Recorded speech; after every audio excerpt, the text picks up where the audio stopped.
Gars, j'espère que vous allez bien, on se retrouve aujourd'hui pour une nouvelle vidéo. Je suis super content aujourd'hui de tourner cette vidéo parce que le Barça a gagné hier déjà face à Mallorca, donc ça déjà ça fait plaisir sur le plan comptable, mais on va pas retenir la performance du Barça.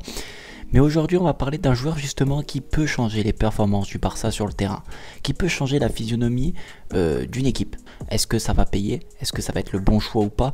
Cette vidéo, elle n'a pas pour but à... Voilà, je ne l'ai pas préparée, c'est-à-dire qu'il n'y a pas le choix idéal Paulo Dybala, le choix non idéal pour Paulo Dybala, il n'y a pas de tout ça, c'est une vidéo à vie. Je vais vous parler à cœur ouvert parce que ça me fait super plaisir que la rumeur FC Barcelone, Paulo Dybala se mette en lien. Pourquoi? Parce que pour ceux qui me connaissent, et j'en ai pas beaucoup parlé sur ma chaîne, mais pour ceux qui connaissent un petit peu, j'ai 3 joueurs favoris que j'adore, que je kiffe, que je m'inspire dans la vie de tous les jours au foot, rien que dans le foot, hein, pas en dehors. C'est Lionel Messi, comme vous le savez.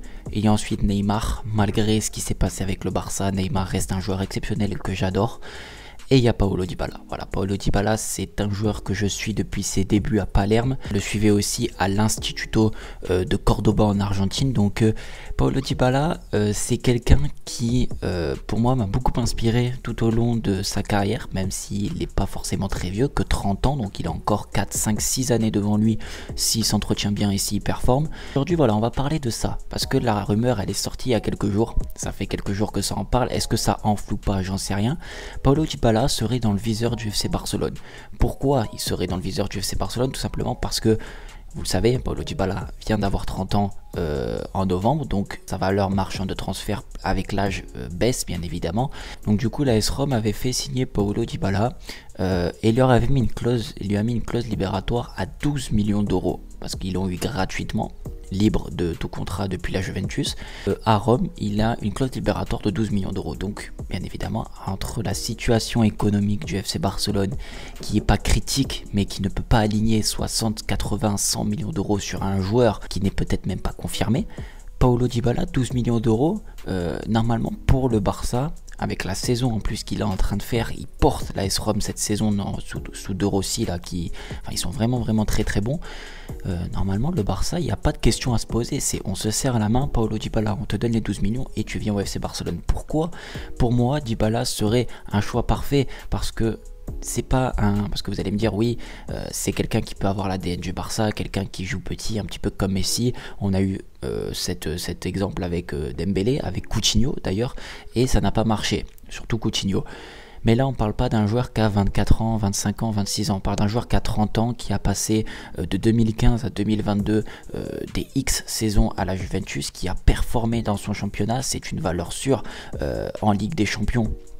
Il a toujours été plus ou moins cohérent. Alors dans les grands matchs, il a souvent été critiqué à la Juventus, je suis d'accord. Mais c'est un joueur qui a 292 matchs avec la Juventus, 115 buts. C'est-à-dire que c'est pratiquement un but sur tous les 3 matchs. Pratiquement. Si mes calculs sont bons. Si je me trompe, vous me le dites. Bref. Et là, avec Rome, c'est 65 matchs depuis 2022, 32 buts. Donc là, c'est un but tous les 2 matchs. Donc c'est quelqu'un qui est performant, quelqu'un qui est toujours à la baguette des actions, que ce soit à la finition, que ce soit à la passe décisive, que ce soit à l'avant-dernière passe, à la passe clé. Donc quelqu'un qui va créer des actions, qui va entreprendre ce jeu-là. Et aujourd'hui, au FC Barcelone, si on a un joueur comme Paulo Dybala dans nos rangs, je vous dis non, ça sert à rien d'avoir Dybala parce que on va pas reprendre un joueur qui a le même profil. Mais on n'a pas de Paulo Dybala, on n'a pas de joueur capable de créer ce danger-là au milieu de terrain. Je parle parce que souvent Dybala joue sur le côté droit, mais c'est quelqu'un qui repique toujours dans l'axe, qui vient demander les ballons souvent dans la zone du milieu de terrain. C'est pas comme un Lamine Yamal qui reste excentré mais qui repique à l'intérieur. Non, Dybala va jouer excentré, mais par contre il va toujours venir à l'intérieur demander les ballons, c'est pas la même chose. Donc c'est un attaquant polyvalent, c'est son poste de prédilection qui a. Dybala, c'est un joueur qui peut coller au FC Barcelone. Maintenant, est-ce que ça va faire l'affaire ou pas? Moi je vous dis clairement oui. Moi oui, mais sans aucun doute, parce que c'est un joueur confirmé, il a 30 ans, il a 292 matchs en Serie A, même plus, en comptant Palerme, il a presque 400 matchs en Serie A. C'est quelqu'un qui a toujours voulu jouer en plus en Espagne, le Barça est certainement le club qui lui correspond le plus. Franchement, moi je suis d'avis, sincèrement, là je vous parle à cœur ouvert, hein, sans trop de montage, hein, je veux pas rentrer dans cette cadence de vidéo là, je veux vraiment faire une vidéo pour vous parler avec vous de Paulo Dybala parce que je sais que ça en intéresse plus d'un. Et Paulo Dybala, s'il vient au FC Barcelone, qu'est-ce qui va lui empêcher de ne pas réussir? Le Barça n'a pas de joueur à son poste, n'a pas de joueur dans son profil. Le Barça ne va pas très bien. L'année prochaine, il y a un nouveau coach en plus. Dans la force de l'âge, 30 ans, s'il continue, comme j'ai dit, à s'entretenir, il peut jouer encore plusieurs années. Et en plus de ça, c'est quelqu'un qui a un style qui correspond au Barça. Donc tous les éléments sont réunis pour qu'il réussisse. Après, ça va être lui, son mental. C'est pas la même pression qu'à Rome, c'est pas la même pression qu'à la Juventus. Je suis d'accord avec vous, ça va être lui et son mental de faire aussi le nécessaire de son côté. Mais sur le plan physique, sur le plan technique et football, il n'y a rien qui peut lui empêcher. Donc pour moi, je pense que ce serait le choix parfait pour le Barça. Et au-delà de toutes les caractéristiques qu'on a pu parler de Dybala, son jeu, etc. Le prix, les gars, le prix, 12 millions d'euros.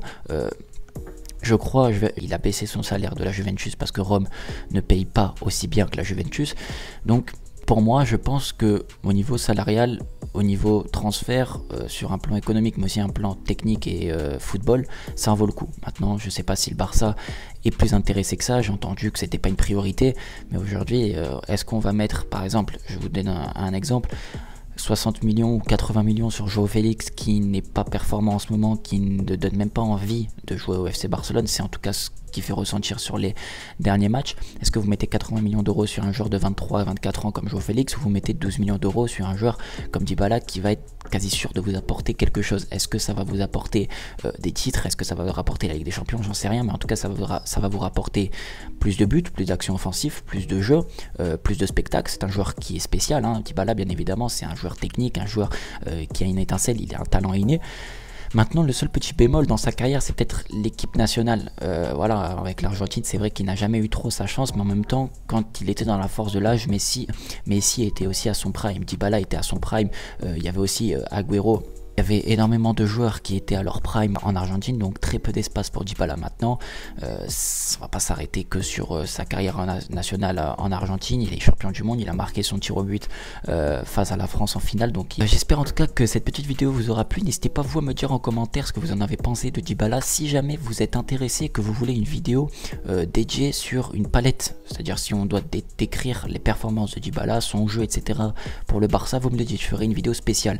Là c'était vraiment une vidéo point de vue pour vous donner mon avis, et puis voilà, dites-moi en commentaire ce que vous en pensez. Je vous dis à la prochaine, prenez soin de vous et de votre famille, ciao. PS, la casquette c'est pas ça veut dire le nom de la chaîne, c'est juste que la casquette elle était stylée comme ça, le petit kite, ou bref je me perds là, ciao.